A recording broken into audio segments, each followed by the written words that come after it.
beast comes out in the dead of night. WrestleShoot eats a Tuesday night. Rob and Chris don't pull the punches, bitch. WrestleShoot, breaking it down, WrestleShoot, telling the facts, WrestleShoot, stories on the road, WrestleShoot, that's our Warriors podcast. No Carney ever escapes their sight, coming at you live every Tuesday night. Hey, WrestleShoot, anti-social network, WrestleShoot, sticky and hot, WrestleShoot, sometimes act like jerks, WrestleShoot, always bringing on the guts.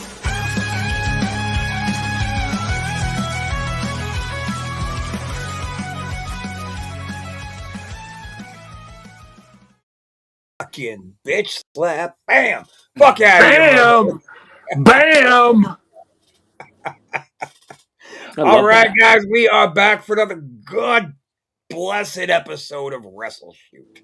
That's right, we're coming at you live. It's Tuesday night, and we're here. Yes, sir. This is the Antisocial Network. Give us a sub, ASN for life. Give us a thumbs up. Engage with us. Let's have some fucking fun here, guys. My name is Rob Wiles. I am your lovely and talented host. Nobody? Yes. Nothing? Oh, thank you. Bravo. Thank you very much. Bravo. Very well put, sir. Very well put. Joined as always, of course, by my tag team partner, my hedgerow life mate, the Vanna White to my Pat Sajak, Chris Cassidy. And we would be remiss if we didn't talk about this fucking guy right here, coming to us all the way from Euphoria, Mr. Max motherfucking Payne. And we're You know it is, Devil Dog. You know it is. You know it is. Pain's coming. Guys, Max especially, and everybody watching, you all get to witness a historic event. You get to witness something that has absolutely never happened on this network. You're going to see me apologize. Uh-oh. Oh, no. Yeah. Whoa. Yeah, I've Hard jump there. made a couple of pretty shitty mistakes against somebody in the past. So the mistake was, Chris, we all know this piece of shit, Alberto Del Rio. And we all know the troubles he gets in. Well, he's tan ripped and shredded. And we all know the trouble he's got in for viciously beating on women. Viciously beating on women's kids. Sexual assault. He's in jail again, by the way, Chris. It just happened last week. He got arrested again for, surprise, surprise, beating 6 shades of shit out of the girl that he's with.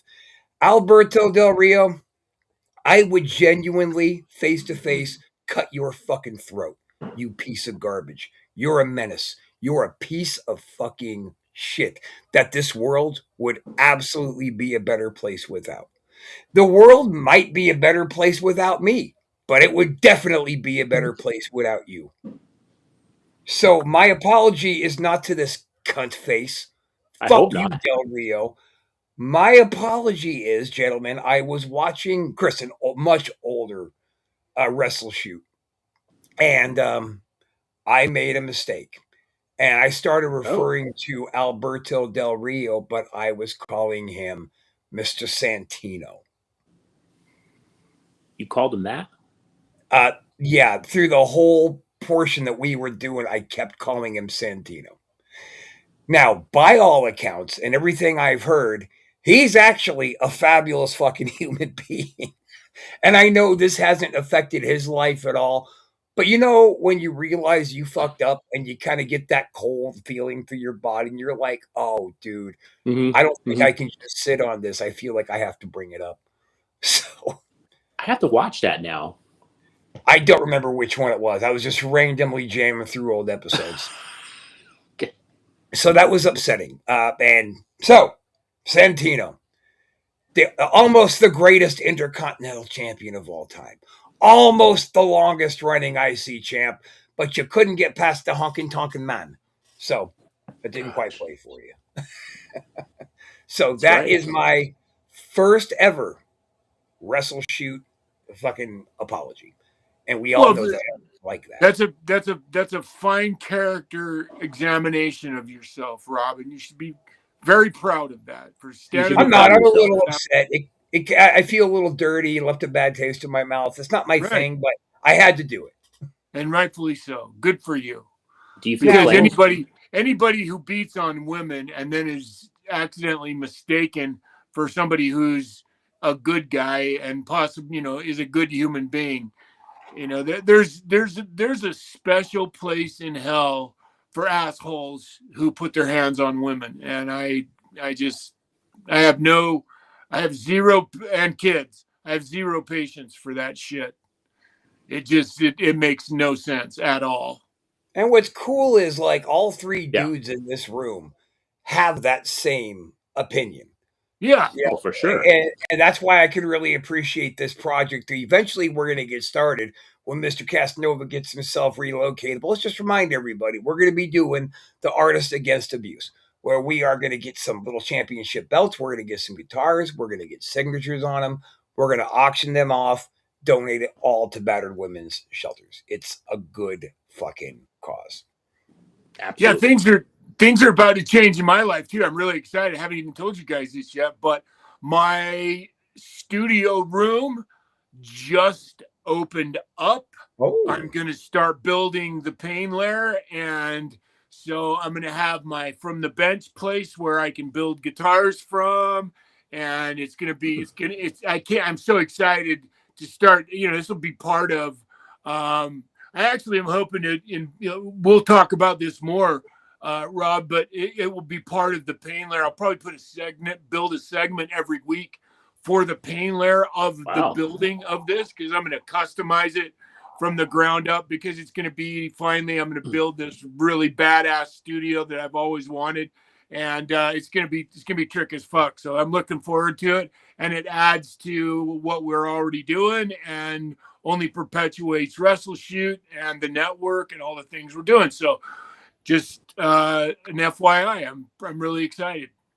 cool. So give us an example of what's in the pain layer. I love, first of all, I love to fix shit. So, I'm one of those guys where it's going to be, I have this really cool bench that I bought. It's a workbench that's designed for like an engineering lab at, whatever. It's got a 3-inch wooden top and then a wooden bench that goes over the top of that.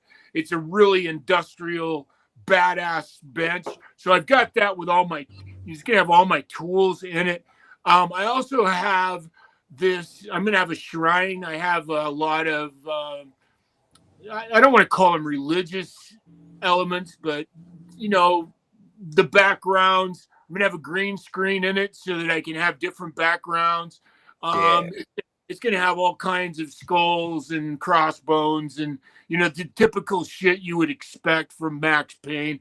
It's going to have guitars. It's going to have my amplifiers. It's going to have my sound equipment. And one of the things I want to start doing is I want to reintegrate into the show. My hope is to reintegrate into the show is to have my guitar sitting there hot and ready so that in the moment, if I feel like fucking throwing something down, we can do that too. So all kinds of the abilities to shoot, how I fix stuff, how I build things, how I build guitars. And it only perpetuates what Rob was just talking about, the thing that we're going to do for the woman's building the guitar. And then we donate it. We have an online auction for it, and we donate that money to a woman's cause. And I that's the kind of shit that I like it. The pain layer is going to be completely wrapped around that. So, wow. So, Max, we could, if you wanted a background, we do have this waiting. Oh, fuck yeah. That's perfect. Yeah, no, I like that. That's a great one. So once I get my green screen up, man, we'll be ready to go with that. So that's perfect. Or you could use this for a background. I know that if I offered it to Chris, he would use it. This guy. Oh, absolutely. I like that one. The only thing is, You know what's great about that one is you should have Look at my like, phone saver, my phone screen. well, what would be cool is to have like the 3 things that are awaiting you at the bottom of the stairs, like a pit of alligators, a pool full of jello, or a fucking an entire room full of Iron Maidens open. What was waiting at the bottom of those bleachers for me was pain, and its Yeah, name of was not course. Max. And it wasn't this pain. No. Yeah. No, I love it, dude. I love that we're gonna get the pain layer rolling. We're gonna get Rip all nice and set up, and we're gonna have a lot of Yep. fucking fun. Yeah, it's and oh, so you guys really want to be you want to be fucked up here a little bit? Sure. So I Do can't I have believe to apologize for it? no, but now I've Darn. lost it. I don't know where it went, and so now I'm not going to be able to. I was going to show you. Shit, I lost it. Well, I'll tell you what. You find what you're looking for because, Chris, I wanted to give you because we've had this conversation so many times. Oh. Just a couple of quick visual reminders. And that is about all of our favorite former WWF champion, Shawn Michaels. So Oh, yay. There's Shawn, right? Yeah. Looks Look how great. normal and pretty, or what's his name? Sexy boy. Shawn looks right there. What the fuck happened? What happened to his eyes? Yeah, I read something about that. What the They're pushing together. What They're happened? pushing together, and the left one is just completely wonky. For you, it would be the one on the right side, people watching, but his Well, left apparently eye. that's what happens when you find God. Oh, That's what I've heard. Easy, cowboy. When you find God, that then reality sets in. I'm flabbergasted at how he looks and what's happened to him. I've never seen anything like it in my whole life, and I just can't believe it. I saw a write up about it today that some doctor was trying to say it's due to a detached retina. So the eyeball floating around like it does absolutely could be a detached retina. But dude, we're not fucking stupid. A detached retina is a LASIK procedure and they reattach it. But that doesn't explain how the eyes got closer together. It's like he could almost see up his own nostrils. Shawn, I mean, you're a piece of shit, right? And we all know it. Fuck that. So Fuck that maybe motherfucker. maybe just be honest. Did somebody just haul off and break your fucking face to shit finally? God damn it, Chris, you made Max quit. I wasn't saying anything. That's the problem. You weren't interacting, and then Max got upset, and he just left. He thought Good there's something job. wrong, and he left. We only had Max for a few months, and now he's gone. Are you proud of yourself? I'll take the blame. Yeah, fuck it. You ever seen that Star Trek though? What's that? When Kirk went to the planet and he fought that like weird looking thing. That's what Shawn Michaels looks like. That weird, those eyes. Oh, the green guy? What's that? The green thing? Yeah, the green thing. Yeah. Side note on that, apparently, and I haven't like really watched it enough to find it, but apparently in that scene, William Shatner set his coffee cup down on one of the rocks and then went to position to do his fight scene. And a couple of shots with the camera moving, you could see Shatner's coffee cup still in the shot. Oh, no kidding? Yeah. Yeah, I mean, I just don't get it. Like, Marty. Marty doesn't look like Marty from the Rockers, obviously. But you can look at Marty and say, oh, that's Marty Jannetty. Look at him. He's older. You look at Shawn and you go, dude, did you just get back from Frogtown? What the fuck happened to you? Is he Frogtown? And nobody, I ask, has any kind of anything. They have no fucking idea why. They're just like, it's crazy. It's like his face was shattered. But who else's face was shattered? Beefcake. Beefcake. And when he finally unmasked and went back to work, were his eyes closer together? I mean, even his nose looked right. Like they did a really good job on Beefcake. So if Shawn got his face smashed up, say by a crowbar in some kind of a fight, I'm quite sure that he has the funds and the insurance to get himself fixed up. So what the fuck is happening? There's something. Something extraterrestrial going on there. Dude, Chris, he's a pod person. He has to be. What other logical wrestling fans? I pose this question to you. What logical reason could Shawn Michaels' face have to be all fucked up like it is? I mean, if I ever start feeling bad about myself based on my appearance, I look at a picture of Shawn and I feel better. See, there's some silver lining there. Go ahead and leave your nasty comments right here, guys, about how I'm nothing like Shawn and blah, blah, blah, blah. I get it. Go ahead. I dare you. I fucking dare you. How insensitive and how Yeah, how wrong I am in general. I get it. I'm Rob fucking Wilds. I'm always wrong. I get it. he got the memo. He gets it, guys. Yeah, dude, I've been there for every single time that I've been wrong. But this time, I'm not wrong. Shawn's a pod person. Yeah, speaking of weird looking people, have you seen Greg Valentine lately? Oh my gosh, dude. He's starting to look like an old Italian woman. Or the old lady from Goonies. The Goonies! Oh, an old Italian. Yeah, there you go. Yeah, he looks just like her. I'm like, oh my God damn it. dude. Italian women, I apologize, blah, blah, blah. I don't fucking apologize. Fuck that. It's like when people go, do you see Madonna? God, she looks terrible. I'm like, yeah. Madonna looks exactly like what she is, an aging Italian woman. Yeah, they don't age well. But still, I want Valentine right here on this fucking show. I don't care if he actually turns into a woman and a vagina grows in. Still the Hammer, and I fucking love Greg Valentine. He's great podcasts.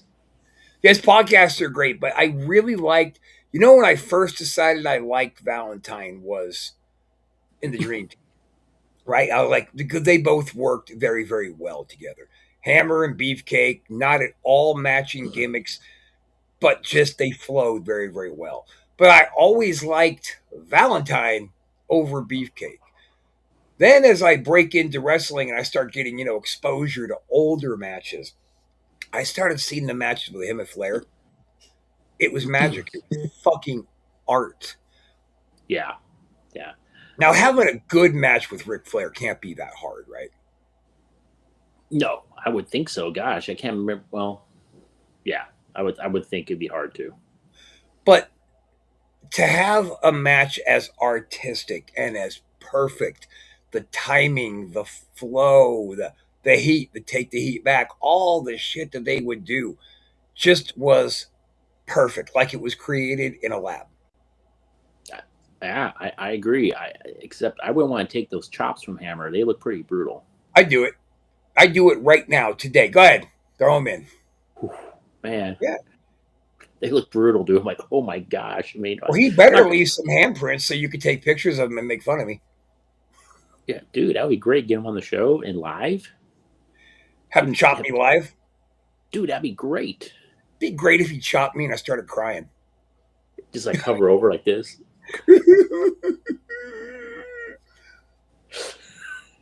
I'll just like reference something in my life that was particularly painful and I'll just let it flow. I'll just sob and blubber and snot bubbles.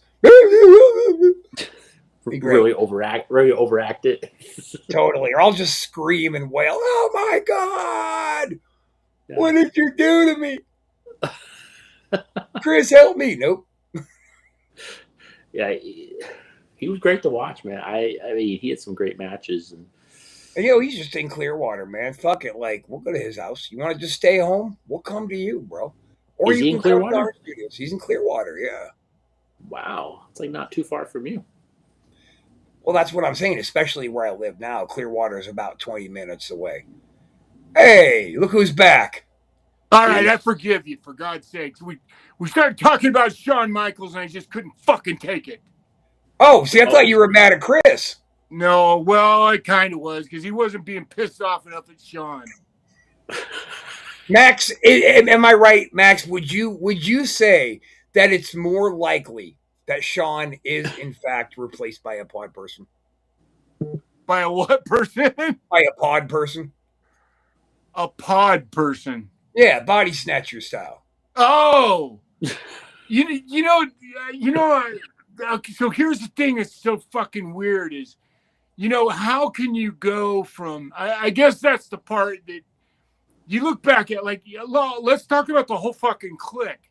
Is how different they all are now compared to what they were during heyday. It's such a completely different fucking realm, and I'm not sure that forgiveness, and that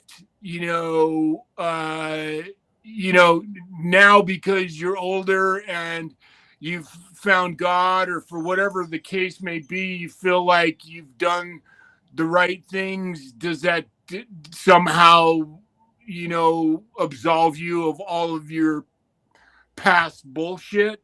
And that's the thing about Sean, is I've heard him talk, and hey, we all deserve forgiveness. I certainly am one of those people who believe in it completely.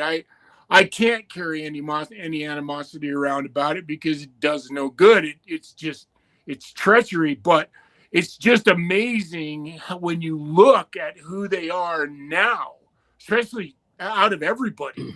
Sean Yeah. is so fucking different from the person he was when he was the leader of the Vince clique, and so that's, yes, it does feel as though the body snatchers came and replaced him with somebody who, the funny part is, who looks nothing like the Shawn Michaels of before.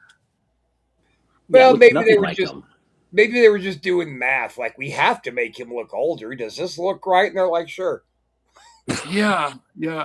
So I heard somebody say what happened to his eyes. Was that something that happened to him in the ring? Did he get a retina severed or something in the ring?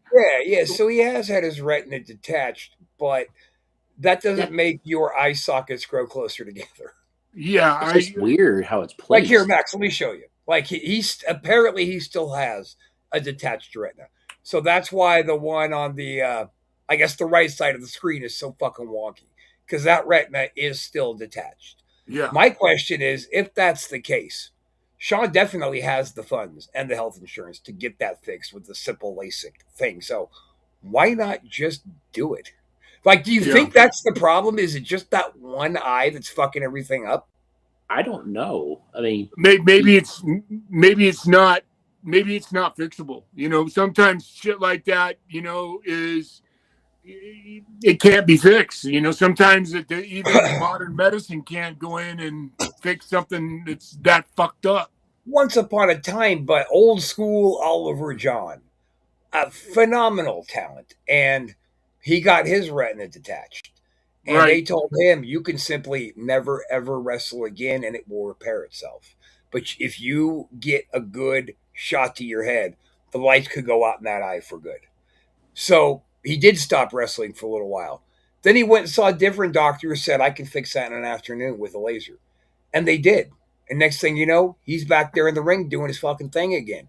So, like, with the amount of resources that somebody like Michaels has, to Yeah. say, oh, no, it's not fixable, bullshit. I think you're just too much of a pussy to go get it done. Yeah. Well, you know, it's so funny because looks like the guy from Waterboy, the guy at the cross-eyed. Yeah, yeah. dude. And the other side of it is wrestling is. I've heard so many stories about how badass he appeared on the outside of the ring, at times in his life as well. Sean? So yeah, I mean, there's a, I know there's other stories out there as well, but that he usually Sean's prowess was always based on the gang that accompanied him. Shawn Oh Exactly. yeah, Michaels is a Yeah. pussy. Well, that's what I'm saying. Individually, I don't think he's that guy. It's that's why the clique was so strong, is because they were based on the individuals who were as a collective, ruled the roost, so to speak. And so, I I I I I don't know. It's weird. I wish him the best. I mean, I hope that my prayers are with him. Maybe that he needs an angelic intervention or something. I don't know. You're a nicer guy than me because I don't know Shawn Michaels, but he could suck both of my balls and my dick. Fuck that guy. And it's funny. So, like, out of the clique, my interactions have been with Kevin. Nash, with Kev and Pac. Uh-huh. And Same. Kev, Kev is just Kevin. I just think that maybe he's such a big fucking dude that his whole life intimidation has always been his best flex rather than actually throwing fucking hands. Because when he realized he was done for, he gave up pretty quick and he got pretty reasonable and started getting a little bit more willing to work under our conditions since we were paying him. Uh, Pac was just awesome. I just thought he was a fabulous fucking person. He was nice to everybody that I saw him around. Now I know, Max, you don't have those same kind of stories about him, but for me, about X-Pac? Yeah. Oh, for Sean, I fucking love Sean. You do? Okay. I love fucking Sean. Sean and I got along, swimmingly, and to be honest with you, Kevin and I, even though Kevin just fucking hates me, that's all there is to it. I can't change that. I never felt that way about Kevin. Kevin's the one that felt that way about me. And, you when somebody feels that way about you, you can't change that. Right. But I will say this, and I would have said it to Kevin's face. Kevin was never known for being a badass. And Scott Hall used to love to brag about what a badass he was. But again, it's a lot like the fucking thing we did with Eric.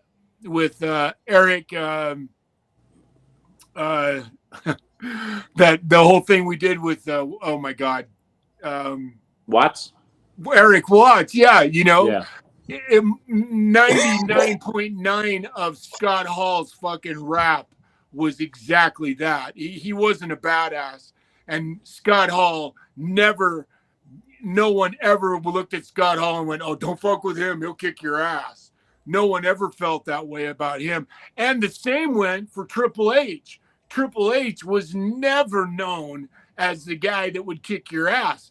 Those guys' power came from the power that they had with the fucking guy that mattered. That's how they signs the checks. That's right. Exactly.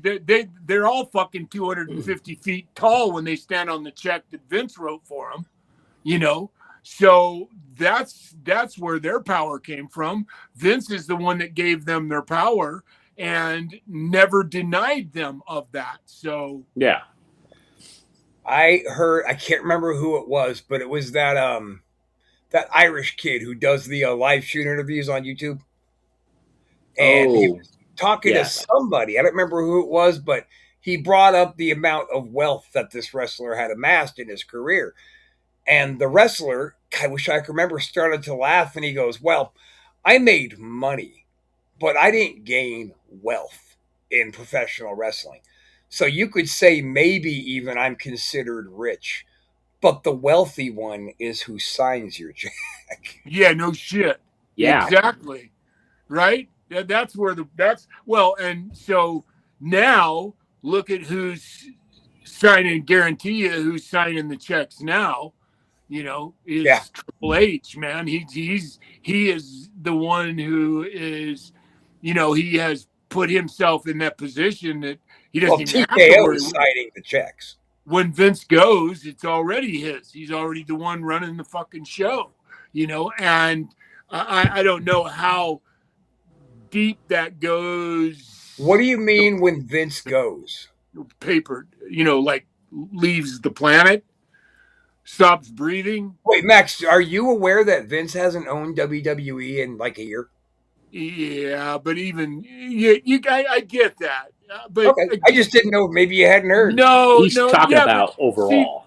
the problem with everything. See, again, yeah, he doesn't own it, but all of the shit. I'm just that guy that I'm the ultimate fucking wrestling cynic because all of the whole scandal with the women and all of that shit, I didn't buy fucking any of that bullshit. No. I honestly swear to God, I think it was all trumped up for reasons we have no fucking idea why it happened, and that the wrestling business, we don't know shit about the true truth that goes on with the paperwork and the ownership of the wrestling business and the WWE. Now I get they had an IPO. I get that they're Wall Street oriented now, but that doesn't take away from the power that Vince still wields. Well, I he agree doesn't with that. even I would have agree. shares in the company anymore. Like he's all the way removed. Yeah, well, What was that? so Vince doesn't even have stock in the company anymore. He's all the way out. Yeah, he sold it all. He's just completely out. Right.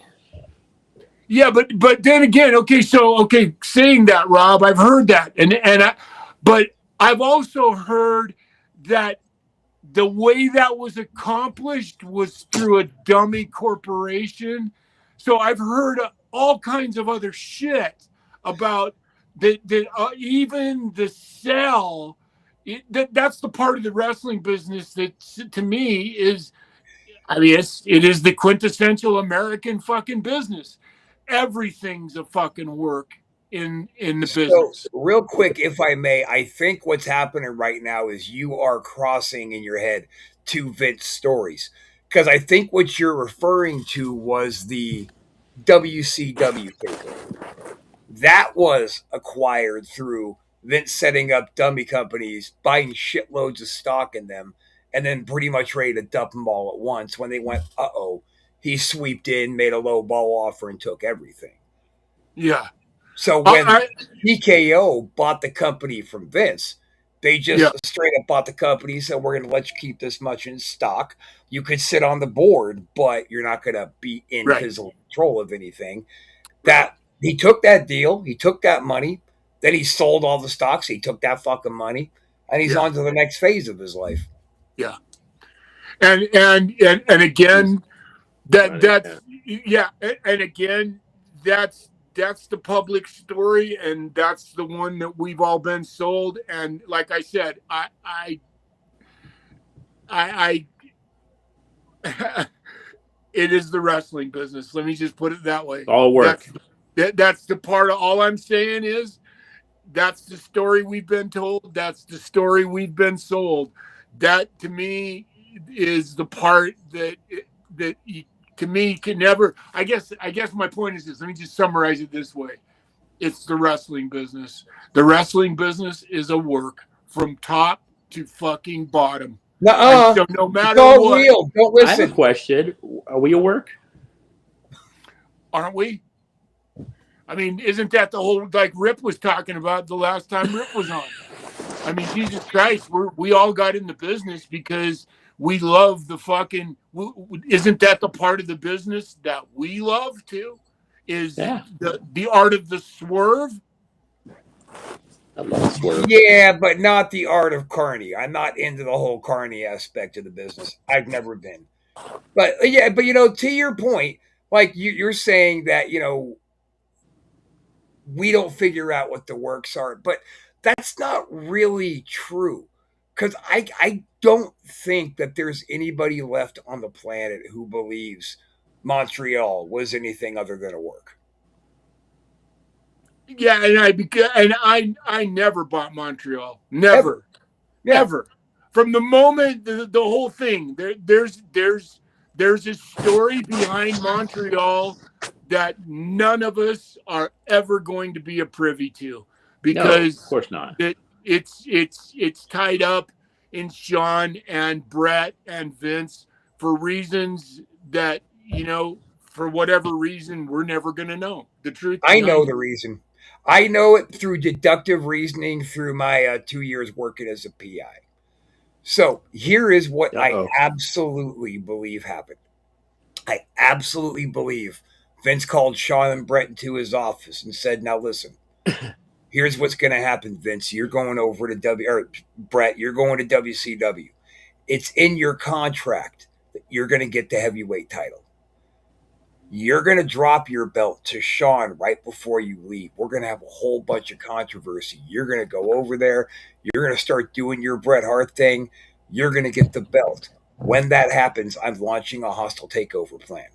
When that hostile takeover is executed, we then are going to have the highest grossing pay per view in the history of people, where it's going to be a grudge match between the WCW and the WWF champion.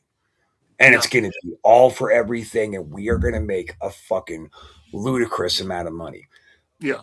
Vince never fessed up to it because it's Vince and he's just that fucking guy. Brett Yeah. would have taken it to his grave had they Oh. not said, okay, go ahead and just release it. Sean was the wild card of somebody who might get drunk and start, running his fucking mouth. Sure. But then Goldberg showed up, kicked Brett's brains out the back of his head. They went ahead and did the takeover anyway, just to move forward with their plans. But the pay-per-view, the gigantic, biggest main event in sports history, was lost. I could see there's some truth to that. I could see how that could be in play. Yeah. Yeah. All of it's again. Isn't that the beauty of what we're talking about? The art of the swerve. That's as plausible as I'm sure there's 4 or 5 other plausibilities that we could easily. I love what you just said, Rob. To me, it makes perfect sense. But is that exactly what happened? Do we know that's my point is that there's always that. It's all but been verified, except for the fact that Brett still plays like he didn't know that was a work coming his way. And I'm thankful that Sean and Vince finally came clean with me. Blah blah whoop whoop jerk jerk. Brett, you fucking knew, and this is how I know you knew, Brett, because I said it to your face that Montreal, if it went down the way you guys tried to play it like it went down, then you were a cunt.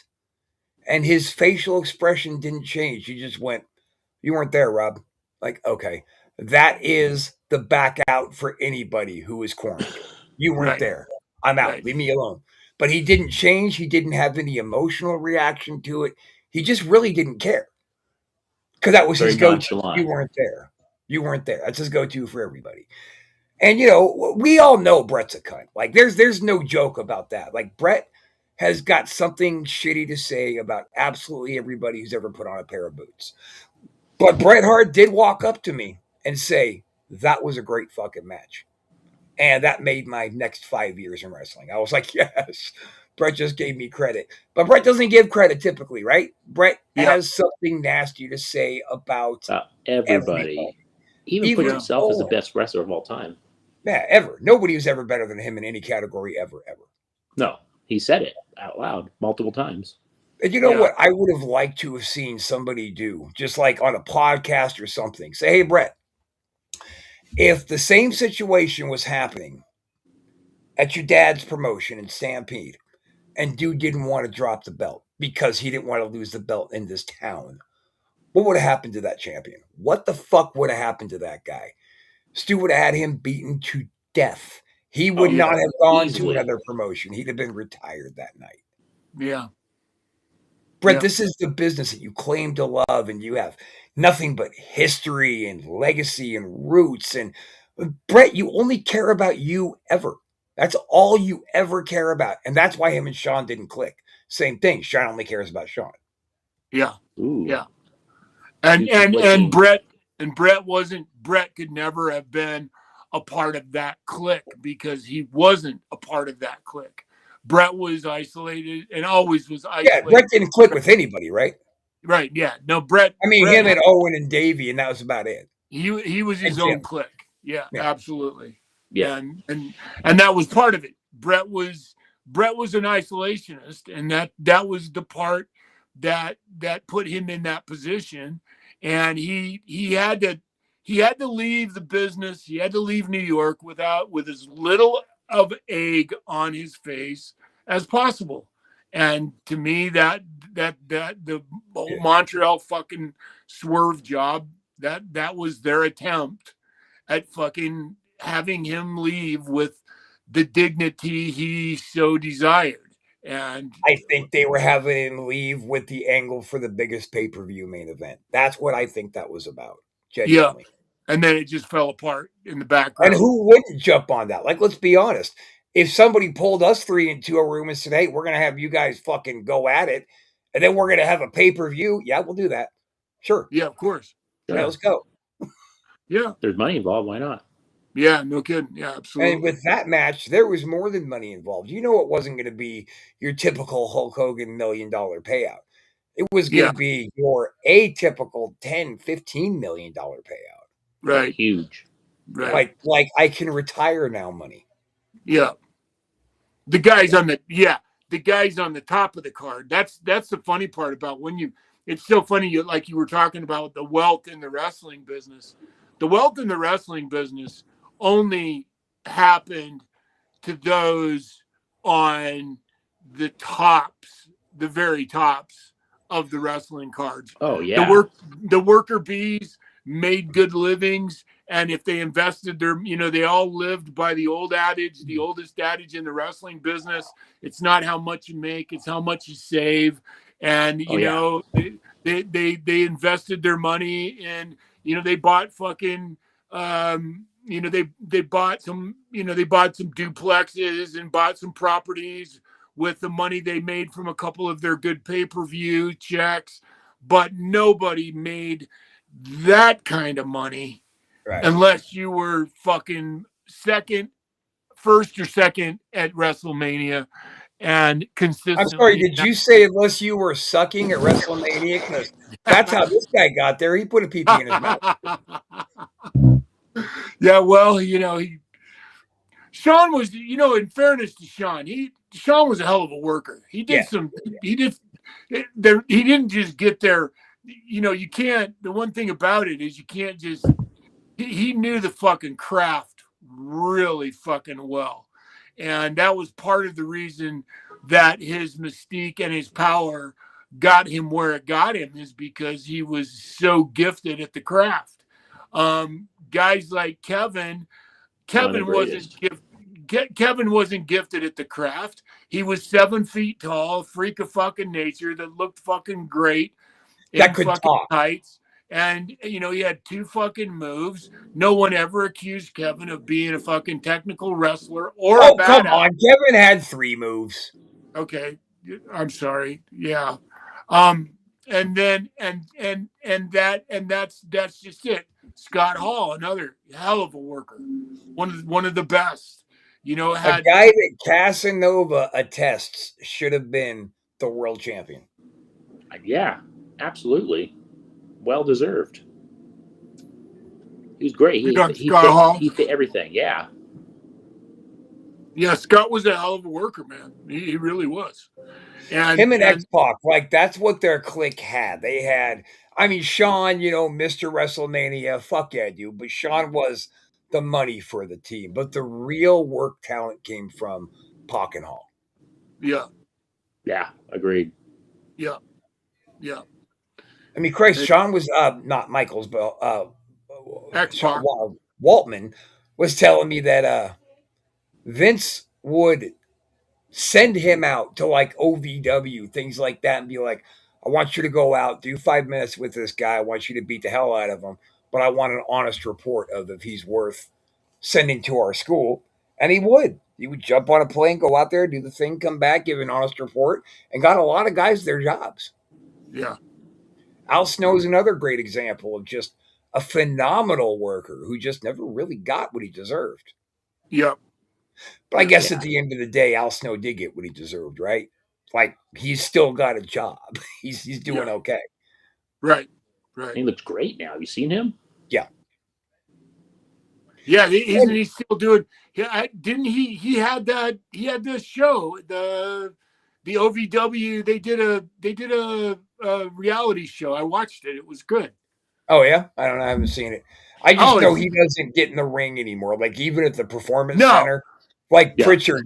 Pritchard gets in there and does most of the training still. Yeah, Al. They did. There's a really an amazing show on. Oh Jesus Christ, fellas, we're almost out of time, and I think that this is a good topic for next week. Okay, let's do it. It's Yeah. perfect. All right. Maybe we can get our new buddy Rip to fucking drop in next week and say hi to us. Oh, He's a I good know he run-in. will. Hell I yeah. think we can get it. I think we can get a rip run in next week, and then maybe we can by then we can have some sort of advance notice and some ideas of when to expect the pain layer to start rolling out too. And I think we should go ahead and have Rip ask Sim if he wants to come on the show. Be I great. think Yeah. great idea. Haven't seen that guy in like 802 years. I will talk to. We will converse with Rip and see what we can pull off with him. But that does bring me to another idea that we should probably be talking about off the air. But we're talking about maybe making a little trip out to Vegas, and maybe we should just save interviewing him, like Way to out do there, it yeah. at his school when we're all together. That would be fun too. Yeah, fucking phenomenal talent. Anyway, guys, we got to take it home. This has been another episode of WrestleShoot. Please, guys, give us the subs. We are on the drive to 5. We're so close to 5,000 subscribers. We want it. We want it because once we hit 5, the next step is going to quickly hit 10. We're going to keep rolling. We love that you guys are here hanging out with us and you're a part of our little fucking dysfunctional antisocial family. Anybody got anything they want to say in closing? No, thanks for coming with us, man. See you later, guys.